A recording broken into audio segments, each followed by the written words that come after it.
What's up YouTube, it's K.D.M Sports, and we're just removed from the UFC 294 event between Volk and Islam.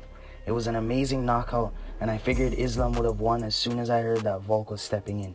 To me it was clear, because we all know Volk never had a full training camp dedicated to preparing for Islam's skills. It was evident to me, especially during the lead up to this fight, that the timing would have been an issue. Today was a good example of why Islam may in fact be the most well-rounded fighter in the UFC right now. His striking is sharp, clean, and fast and accurate. It's those increments of seconds that are crucial in a fight, because that's all it takes to get knocked out. Head kicks take accuracy and good timing to land, and it landed just on Volk's tempo. It's something we've seen Volk struggle with. The head kicks in the second Max fight gave him trouble as he got hurt a few times. The timing of Islam is impeccable, which is why he's a great counter striker. Much respect though for a legend like Volk to step up and take this fight on short notice, because he really didn't need to. This is a tough one to swallow for Volk, considering how competitive the first fight was, but it goes to show you, if you're not properly prepared for a guy whose technique is this sharp and this good, what can you expect? Also, I want to mention this about Volk. He doesn't have fundamentally sound defense to head kicks. It's been a problem throughout his career that I've noticed.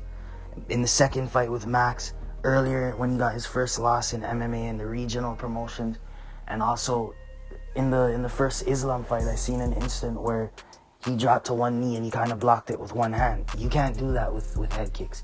You gotta block it. You gotta have that really high guard to shield your head, and then have that left hand behind it to kind of stop that follow through when it comes to the head kicks. And Volk has a clear weakness to that, and as well as Volk not having a full training camp and the timing was off, I think it's not much of a surprise why Volk got knocked out in the first round. For the co-main, we had a good fight between Kamaru Usman and Khamzat. Although it would have been better to see a 5-rounder, we saw Kamaru struggle to defend takedowns, which is crazy considering Kamaru had the highest takedown defense percentage in history prior to this fight. Like I've said, throughout these fights being made on short notice, when you can't adequately prepare for the skill set of the opponent you're facing, that's already a disadvantage, and the timing is the most important thing in a fight. Kamaru couldn't defend the takedowns in time, and that was the big factor in this matchup at a higher weight class.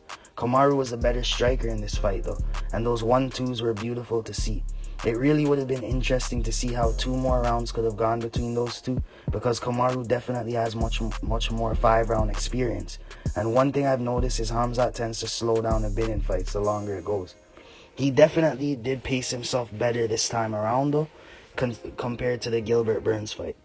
Khamzat is a faster starter than Kamaru. Kamaru is usually a slow starter. Sometimes that's the issue you have when you're fighting 3 rounds. Much respect to Kamaru for stepping up against an intimidating opponent like Khamzat, who's in his prime and is young in a different weight class. Kamaru has grown on me. Sometimes we don't appreciate these legends as much as we should, but Kamaru is a true champion, and I wish him all the best in his next fight. He's still a great fighter who's still got some left in the tank, I believe. This is my overview and thoughts on the UFC 294 card. It was a good card, but definitely not one of the best I've seen, considering the late replacements and especially with all the star power this card had. The biggest takeaway I'd say from the co-main and the main events that I noticed was the timing. The defensive reactions and timing was what both Kamaru Usman and Volk struggled with. Kamaru with the wrestling, and of course Volk with the striking. And that's really what I want to clarify when I'm talking about timing. But that's really what I really was able to point out. That was a theme that I noticed a lot during these fights. Thank you to everyone for watching my videos on me sharing my thoughts and opinions. And it would really mean a lot to me if you guys could subscribe, like, share. And as always, if you've got any opinions, leave it in the comment section below.